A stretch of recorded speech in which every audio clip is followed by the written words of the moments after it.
नमस्कार साथियों, point two point classes में आपका स्वागत है। जैसा कि आपको पता है, पॉइंट टू पॉइंट क्लासेस के माध्यम से हम आपको यूजीसी नेट फर्स्ट पेपर जो आपके सभी विषयों के लिए हम दे रहे हैं और सेकंड पेपर एजुकेशन के लिए हम आपको क्लासेस दे रहे हैं।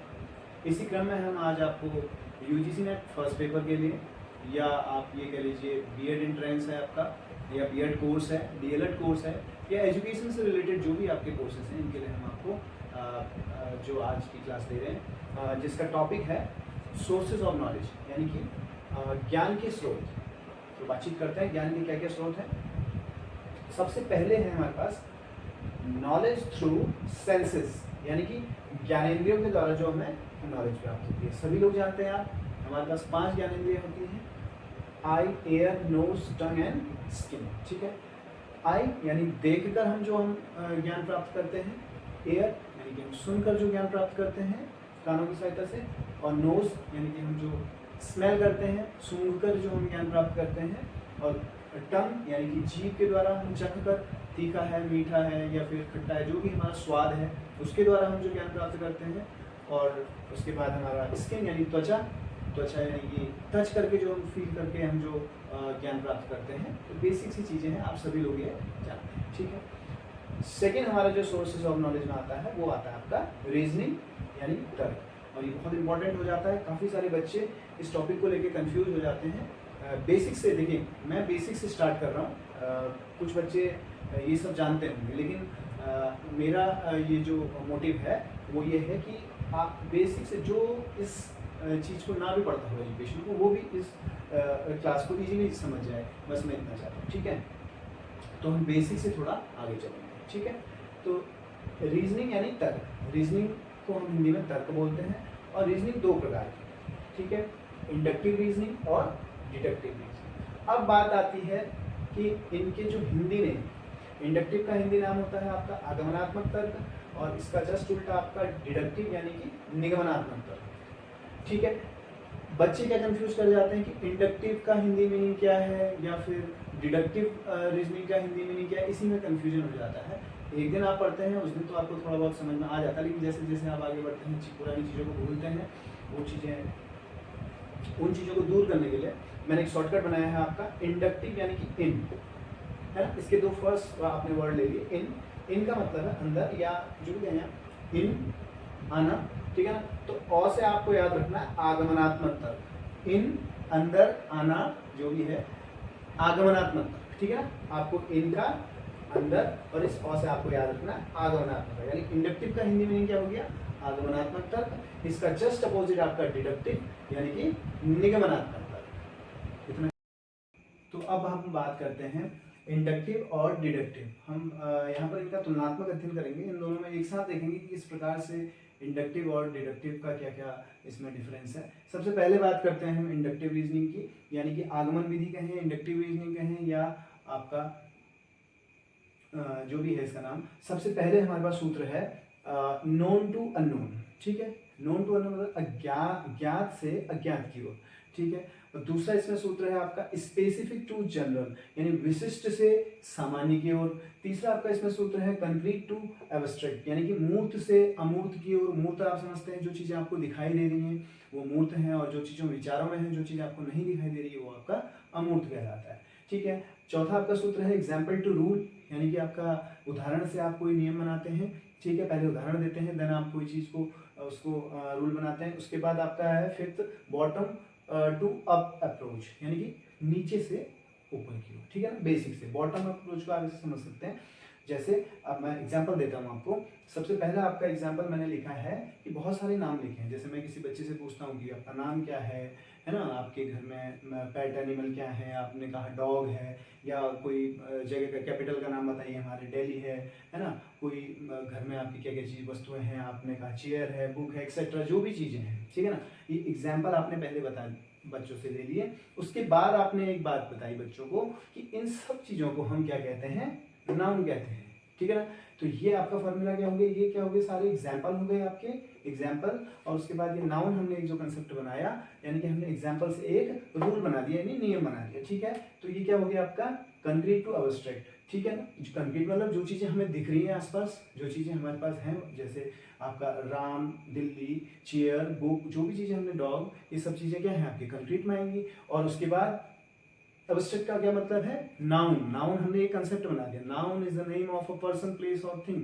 संज्ञा किसे कहते हैं, किसी वस्तु, स्थान या प्राणी के नाम को हम संज्ञा कहते हैं। तो ये आपका एब्स्ट्रैक्ट वाला कॉन्सेप्ट, जो चीज विचारों में है, यानी कि किस प्रकार से चले हम स्पेसिफिक टू जनरल। जो छोटी छोटी चीजें थी, बहुत सारी चीजें थी, वहां से हमने एक जनरलाइज कर दिया कि ये चीज क्या कहलाती है, नाउन कहलाती है। यानी कि नोन टू अननोन। नोन मतलब ये चीजें हमें पता थी, और नाउन क्या है, संज्ञा क्या है, ये हमको पता नहीं था। ठीक है ना। तो बेसिक सी चीजें हैं जो आपके ये कुछ सूत्र हैं इंडक्टिव विधि में, ये सूत्र आपको याद रखने हैं। और सबसे पहले इंडक्टिव माने, और मैंने आपको बताया था आगमनात्मक, ये सबसे पहला है, तो इसमें पॉजिटिव ज्यादा चलेगा। Known to unknown, specific to general, है concrete to abstract, example to rule, bottom to up. ठीक। और उसके बाद दूसरा एग्जाम्पल लेते हैं। दूसरे एग्जाम्पल में हम एक तर्क देते हैं, हमारे पास प्रीमाइसिस है। सबसे पहला आपके पास है मेजर, पैरट इज ग्रीन। ठीक है ना, तोते हरे हैं। ठीक है, पैरट 1 इज ग्रीन, हमने कहा पैरट, एक पैरट ग्रीन है। पैरट 2 इज ग्रीन, ऐसे हमने देखा parrot 3 is green, up to the 5000 parrots are green. तो हमने एक तर्क बना दी, ऑल पैरट्स आर ग्रीन। ये हमारा क्या निकला, कंक्लूजन निकला, ऑल पैरट्स आर ग्रीन। यानी हमने जनरलाइज कर दिया, हमने एक पैरट देखा, दो देखा, बहुत सारे हमने पैरट देखा, तो हमने एक जनरलाइज कर दिया कि हमने एक रूल बना दिया कि ऑल पैरट्स आर ग्रीन, यानी कि सभी तोते जो होते हैं हरे होते हैं। यानी कि आपका बहुत सारे एग्जांपल्स, हमने एक नियम का निर्माण कर दिया। यानी कि नोन टू अननोन, जो बहुत सारी चीजें हमें पता थी उससे हमें अननोन, हमें अब ये चीज पता नहीं थी कि ऑल पैरट्स आर ग्रीन। ठीक है ना। स्पेसिफिक टू जनरल, हमने जनरलाइज कर दी चीज को। तो आई थिंक आपको इंडक्टिव रीजनिंग क्लियर हो गई है। अब इंडक्टिव जस्ट अपोजिट आपका होता है डिडक्टिव रीजनिंग। ठीक, डिडक्टिव को हिंदी में हम निगमन कहते हैं, या डिडक्टिव रीजनिंग को निगमनात्मक तर्क कहते हैं। ठीक है। अब इसमें जस्ट अपोजिट मैंने आपको बताया, अननोन टू नोन फॉर्मूला है आपका, जनरल टू स्पेसिफिक फॉर्मूला है आपका, अब्स्ट्रैक्ट टू कॉन्क्रीट है, यानी कि अमूर्त से मूर्त की ओर चलेंगे। यहाँ रूल टू एग्जाम्पल है, वहाँ एग्जाम्पल टू रूल था, यहाँ रूल टू एग्जाम्पल है। यानी कि रूल टू एग्जाम्पल को आप ऐसे समझ सकते हैं, जैसे हम वहाँ क्या बात कर रहे थे, बहुत सारे एग्जाम्पल दे रहे थे ना, हमने बोला राम, डॉग, दिल्ली, चेयर, ये सब चीजों की बात की। उसके बाद हमने बताया कि इन्हें हम क्या कहते हैं, नाउन कहते हैं। तो हम यहाँ सीधे क्या क्वेश्चन पूछते हैं, व्हाट इज नाउन। ठीक है ना, हमारे पास पहले से एक नियम है।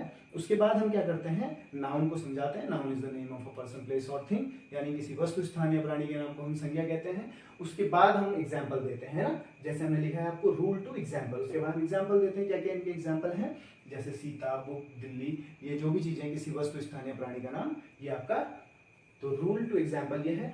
टॉप बॉटम अप्रोच, यानी कि बॉटम, यहाँ हम बात कर रहे थे bottom to up. Bottom to up को आप इस तरीके से समझते हैं, बहुत बेसिक चीजें हैं, 3-4 चीजें हैं, जैसे हमारे पास बहुत सारे एग्जाम्पल हैं। ये बॉटम है, बेसिक सी है। इसके बाद हमने टॉप, इसको हमने नाउन कह दिया, जैसे है ना, इसको हमने नाउन कह दिया, तो इसको हम बॉटम टू अप अप्रोच कहते हैं, नीचे से ऊपर की। ठीक है ना। टॉप बॉटम का मतलब सिंपल ये है कि आपने जैसे पहले आपने समझाया, आपने कहा नाउन क्या है। ठीक है, आपने बताया नाउन क्या है, देन आपने उसके बहुत सारे एग्जाम्पल दिए, है ना, आपने बहुत सारे एग्जाम्पल दिए। तो ये हो गया आपका टॉप टू बॉटम अप्रोच। ठीक है ना, ये टॉप टू बॉटम अप्रोच, ये बॉटम टू टॉप अप्रोच। ठीक है, आप जिस भी तरीके से समझे ये। उसके बाद नेक्स्ट बात होती है इसमें एग्जाम्पल। हमने पहले आपको एग्जाम्पल बता दिया कि नाउन क्या है, आपने नाउन की परिभाषा बताई, देन आपने उसके एग्जाम्पल दिए। तो ये आपकी इस प्रकार की रीजनिंग क्या हो गई, डिडक्टिव रीजनिंग होगी, यानी कि मैथ्स में ये यूज होती है। जैसे हम क्या कहते हैं, फॉर्मूला है हमारे पास कोई, फॉर्मूला से हम क्या करते हैं, यानी रूल टू एग्जाम्पल, उसके बाद हम उसके बाद फॉर्मूले को हम सॉल्व करते हैं, यानी कि a+b का होल स्क्वायर है सपोज अब, तो उसको हम कैसे सॉल्व करते हैं, a+b का whole square is equal to a² + b² + 2ab, है ना। इस तरीके से और क्या एग्जाम्पल हो सकते हैं इसके, जैसे ऑल बर्ड्स ले एग्स, मैंने कहा ऑल बर्ड्स ले एग्स, ये आपकी एक सबसे पहले मेजर प्रीमाइसिस है। देन आपका दूसरा क्या है, पैरट्स आर बर्ड। ठीक है, पैरट्स आर बर्ड, पैरट क्या है, बर्ड होते हैं कह रहे हैं हम पहले हम कह रहे हैं ऑल बर्ड्स ले एग्स, सभी जो आपके बर्ड्स हैं वो अंडे देते हैं। ठीक है, दूसरा हम कह रहे हैं कि पैरट्स आर बर्ड्स, हम कह रहे हैं कि पैरट्स जो हैं वो बर्ड्स हैं। तीसरा हम जो आपका यहाँ पर तर्क यानी कि कंक्लूजन हम जो दे रहे हैं इन दोनों तर्कों के बाद, वो हम कह रहे हैं कि पैरट्स ले एग, यानी कि पैरट क्या है, बर्ड है, तो हमने क्या कह दिया, पैरट्स ले एग, यानी कि तोते भी क्या करते हैं, अंडे देते हैं। तो हमने क्या कर दिया, ये हमने पहले से यहाँ क्या था, देखो लास्ट में हमने जनरलाइज किया था कि जैसे ऑल पैरट्स आर ग्रीन, तो यहाँ हमारे पास पहले से ही जनरल टू स्पेसिफिक चल रहे हैं, हम ये जनरल टू स्पेसिफिक चल रहे हैं, यानी ऑल बर्ड्स ले एग्स, पहले से हमारे पास जनरलाइज किया हुआ है हमने। उसके बाद हमने विशिष्टता की ओर चलना है कि बर्ड्स में क्या क्या है आपका, पैरट्स भी आपके बर्ड हैं, आपको ये पता चल रहा है ना, आपको एब्स्ट्रैक्ट टू नोन चल रहे हैं आप, ठीक है ना। बर्ड्स आपका विचारों वाली बात थी, उसके बाद बर्ड्स में आपका क्लियर हो गया, आपका पैरट भी हो गए, है ना। और उसके बाद आपने बोला पैरट्स आर बर्ड्स, पैरट्स क्या हैं, आपको पता चल गया कि चिड़िया हैं, चिड़िया के अंदर आते हैं, ठीक है ना। उसके बाद आपने कंक्लूजन निकाला, हेंस पैरट्स ले एग्स, यानी सभी तोते जो हैं वो क्या करते हैं, अंडे देते हैं। तो आई थिंक आप लोग इंडक्टिव और डिडक्टिव में आप अंतर समझ गए होंगे। बहुत इजी है, इसको आप रोज रोज 1-2 बार इसको रिपीट कीजिए, बहुत ज़्यादा समय नहीं लगेगा आपको याद करने में, बहुत इजीली आपके समझ में आ जाएगा। नेक्स्ट हम बात करते हैं तीसरा आपका क्या सोर्स है, नॉलेज थ्रू रिवेलेशन, ठीक है ना। इसका मतलब हिंदी में है रहस्योद्घाटन, है ना। यानी कि हम क्या कहते हैं, नॉलेज डायरेक्टली थ्रू गॉड और सुपरनेचुरल पावर टू ह्यूमन, है ना। जो डायरेक्टली गॉड से या सुपरनेचुरल पावर है, जो बियॉन्ड हमसे ऊपर कुछ है, एक जो पूरे इस ब्रह्मांड को चला रहा है, उससे हमें जो नॉलेज मिलती है।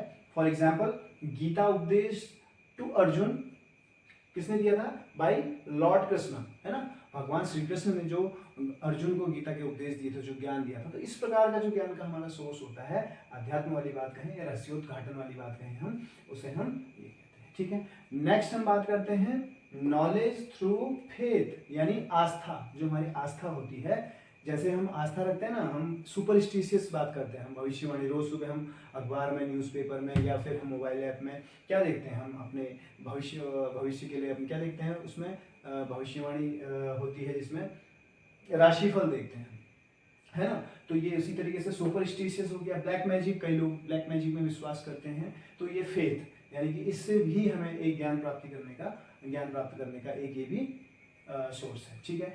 Next knowledge through